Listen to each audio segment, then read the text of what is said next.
We will guide you through how to stabilize video in Movavi. Quick disclaimer, skipping a single step will affect your final result. So you need to follow this step-by-step guide carefully. If this guide helpful, don't forget to like and subscribe. First, don't forget to comment if you still need our help or want to ask something, and we will reach you as soon as possible. Second, make sure that Movavi Video Editor is already installed on your device. Double-click Movavi Video Editor to open the program on screen. After that, click File Import in the upper left corner to begin importing your media. Click Add Files, then select a video that has noticeable camera shake or unstable movement. Click the Open button to continue. Once the video has been imported successfully, it will appear in the Project Files section.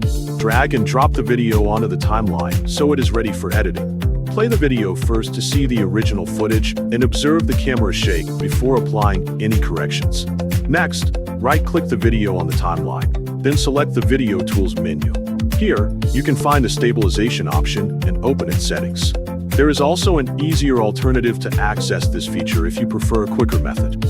Select the video on the timeline again, then click the Tools menu on the left side. Click the Stabilization option, then click the Stabilize button to continue. You can adjust the accuracy and shaking settings as needed to improve the stabilization result. You can also customize the settings in the Advanced Settings section for more control over the effect.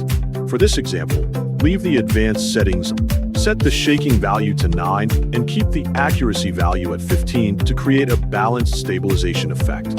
Click Stabilize to start the stabilization process and wait for it to finish. After that, you can view both the original video and the preview video to compare the difference before and after stabilization. Click Apply when the process is complete to save the changes. Click the full screen icon to view the result.